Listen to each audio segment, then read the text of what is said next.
Hello दोस्तों, मैं हूं सिक्के शाह। आप देख रहे हैं शिक्षा सेंटर यूट्यूब चैनल। दोस्तों, आज मैं क्षेत्रमिति का गोला से अगर हम कोई भी चीज़ किसी एंगल के नाप से अगर काटते हैं तो उसका त्रिज्यखंड, वृत्तखंड, चाप या जीवा की लंबाई हो या क्षेत्रफल हो कैसे निकालते हैं, आज हम आपको बारीकी से बताते हैं।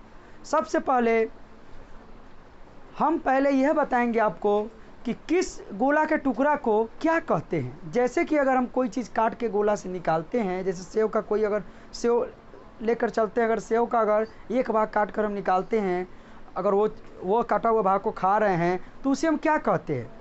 तो चलिए दोस्तों, सबसे पहले एक गोला बनाते हैं और उससे रिलेटेड मैं आपको जानकारी दे रहा हूँ। देखिएगा दोस्तों, ये है गोला,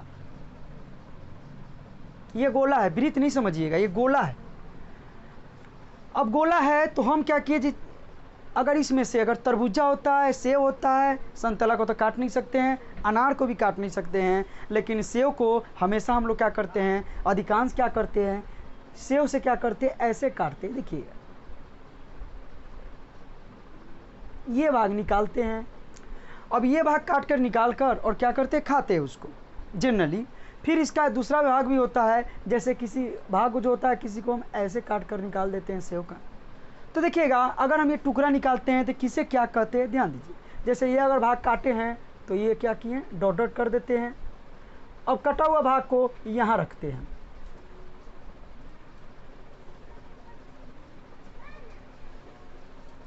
देखिएगा, इसको मान लेते हैं ओ है, केंद्र है, ए है और ये बी है, तो ये कटा हुआ भाग यही निकला है यहाँ पर, इसको मानते हैं ओ ए बी। ध्यान दीजिएगा, ये जो 12 में से हम काट कर निकाले हैं तो वो मेरा क्या था, केंद्र था।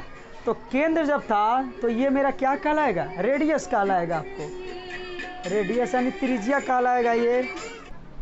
तो देखिएगा, तो ये तो हमारा केंद्र से ये जो दूरी है इसके हम त्रिज्या कहेंगे, ये भी त्रिज्या कहलाएगा। चलिए, काट कर हम इसमें से निकाल लिए।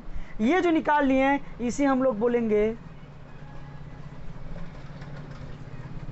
त्रिज्या खंड, या इसको हम बोल सकते हैं लघु त्रिज्या खंड। ध्यान दीजिएगा, अब ये जो कटा हुआ संपूर्ण भाग है, इस संपूर्ण भाग को हम बोलेंगे त्रिज्या या लघु त्रिज्या खंड, दोनों नाम से इसको बोलते हैं। अब देखिएगा, जो हम सेव ये काटे हैं, काटा हुआ भाग है, जैसे कि यहाँ पर देख रहे हैं तिरछा जो लगा हुआ है, तो अगर यहाँ से हम थोड़ा देर के लिए ऐसे मिलाते हैं, ये लाइन मिला दिए। अब ये लाइन जो मिला दिए हैं तो ये वाला लाइन जो नीचे देख रहे हैं हम, अगर ये निकालते हैं यहाँ से ए बी और इसको मान लीजिए ओ, ए ओ बी, ठीक। देखिएगा, ये वाला भाग को अगर निकालते हैं इसमें से, केवल ये वाला भाग को, अब ये जो भाग निकाले हैं इस भाग को देखिए क्या कहेंगे, ये जो भाग है इसमें से भी निकलेगा, अगर यहाँ से निकालेंगे तो ये भाग को हम लोग बोलेंगे वृत्तखंड। ये कटा हुआ भाग जो है ये वृत्तखंड कहलाएगा। अब देखिएगा, यहाँ पर ये वृत्तखंड है, अगर इसको दिखाना होगा तो क्या लिखेंगे, ए ओ बी ए, यानी यहाँ से ऐसे चलेंगे ए ओ बी, फिर आएंगे ए, ये हमारा वृत्तखंड कहलाएगा। तो देखिएगा, त्रिज्यखंड पूरा हुआ। इसी में से अगर ये नीचे वाले काट कर निकालते हैं वो वृत्तखंड कहलाता है। देखिएगा, ए और बी, ये देखिएगा, ये जो देख रहे हैं हम ए बी, इसे जीवा बोलते हैं, यही है, रेखा यहाँ खींचे हैं। और देखिएगा, ये जो आप देख रहे हैं ए, देखिएगा ए ओ बी, यानी यहाँ देखिएगा, अगर ये वाला रेखा लेकर चलेंगे ये वाला, तो ये हमारा कहलाएगा ए ओ। अगर बी लेकर चलते हैं जो क्या है, अर्धगोला जैसा दिख रहा है, तो इसे हम बोलेंगे चाप, ये चाप। चलिए, ये जो हम आपको बताए हैं ये किसी गोला का काट कर निकालते हैं तो किसे क्या कहते हैं। अगर ये आपको ध्यान में है तो इसका फार्मूला भी आपको ध्यान में होगा, और जब फार्मूला आएगा तो आप समझ जाइएगा। कोई कहेगा वृत्तखंड का आपको क्षेत्रफल निकालना है, इसका अर्थ क्या है कि जो हम अंदर से त्रिभुजाकार जो निकाल रहे हैं उसमें क्या है, नीचे वाले जो सतह है जो अर्धगोला है उसी को हम लोग वृत्तखंड कहते हैं। अगर पूरा कहेगा निकालने के लिए, केंद्र से जो निकाले हैं, तो वो कटा हुआ भाग पूरा कहलाएगा त्रिज्यखंड या लघु त्रिज्यखंड कहलाएगा। चलिए अब एक बात देखिएगा, अब जो शेष बच गया इसमें, शेष जो बच गया इसको अभी हटा दीजिए। अगर शेष जो त्रिज्यखंड निकालने के बाद जो बच गया उसे बोलेंगे दीर्घ वृत्तखंड। देखिए दीर्घ मतलब बड़ा, और वृत्त माने वृत्त का एक भाग है तो वृत्त ही बोलेंगे, और खंड मतलब क्या है कि वृत्त है ये जो दीर्घ है बड़ा है उसी का एक खंड है, तो ये दीर्घ वृत्त खंड हो गया। और जो छोटा भाग निकाले इसमें से उसे त्रिज्यखंड या लघु त्रिज्यखंड कहेंगे। एक चीज़ देखिएगा, जब भी इसमें थीटा का जिक्र होगा तो थीटा का माप आपको यहाँ से लेना होगा। ये देखिए ये जो है ना, ये वाला भाग यही थीटा का माप होता है। आप कितना डिग्री कोण से इस भाग को निकाले हैं इसमें से, ये अगर थीटा का मान आपको मालूम है तो आपको त्रिज्यखंड यानी इस वृत्त का कोई भी पार्ट कुछ भी दिया रहे आप निकाल सकते हैं, कुछ फार्मूला अगर आप याद रखते हैं तो ये आप देखे हैं। इसमें देखिए कुछ और जर्नल है जो बताते हैं आपको, जैसे कि ये जो हम देख रहे हैं ए ओ है, अगर इसी को हम अगले जाकर रेखा में सीधे अगर मिलाते हैं, यहाँ सी लेते हैं तो हम यहाँ बोल सकते हैं ए बीच में क्या है ओ है और ये सी है, ये क्या है तो हम क्या बोलेंगे, ये हमारा व्यास है। यानी कोई पूछेगा वृत्त का कौन सा ऐसा रेखा है जो सबसे बड़ा होता है और सबसे बड़ा जीवा कहलाता है, तो हम बोल सकते हैं कि वह रेखा क्या है, तो वो हमारा हो जाएगा व्यास, क्योंकि व्यास बराबर होता है 2 गुने त्रिज्या।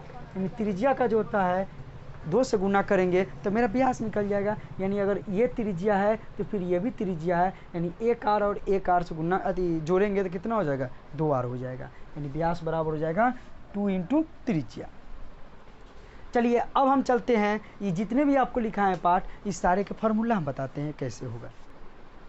चलिए अब चलते हैं फार्मूला की तरफ।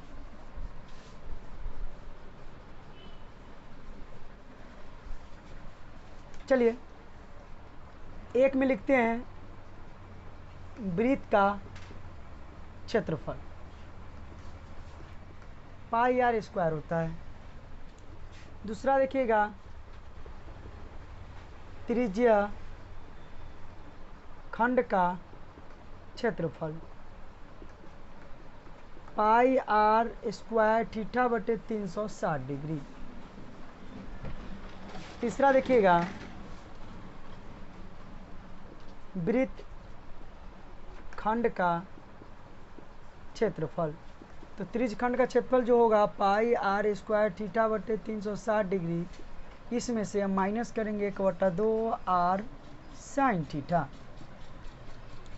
चौथा देखिएगा चाप की लंबाई, चाप की लंबाई हो जाएगा πr θ/180 डिग्री। 5 आते हैं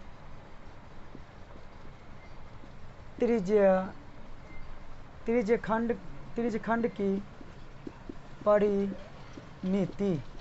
त्रिज्यखंड की परिमिति हो जाएगा आपको 2r प्लस हो जाएगा πr θ/180 डिग्री। देखिएगा अब इसके अलावा एक आएगा आपको व्यास बराबर 2 गुने त्रिज्या। अगर सवाल में पाई का मान नहीं दिया हो तो आप 22/7 रखेंगे, अगर मान दिया होगा 3.14 तो फिर 3.14 ही रखेंगे। चलिए अब फार्मूला के एक बार रिपीट करते हैं। देखिएगा वृत्त का क्षेत्रफल होता है πr²। चलिए त्रिज्यखंड का क्षेत्रफल होता है πr² θ/360 डिग्री। वृत्तखंड का क्षेत्रफल होता है πr² θ/360 माइनस 1/2।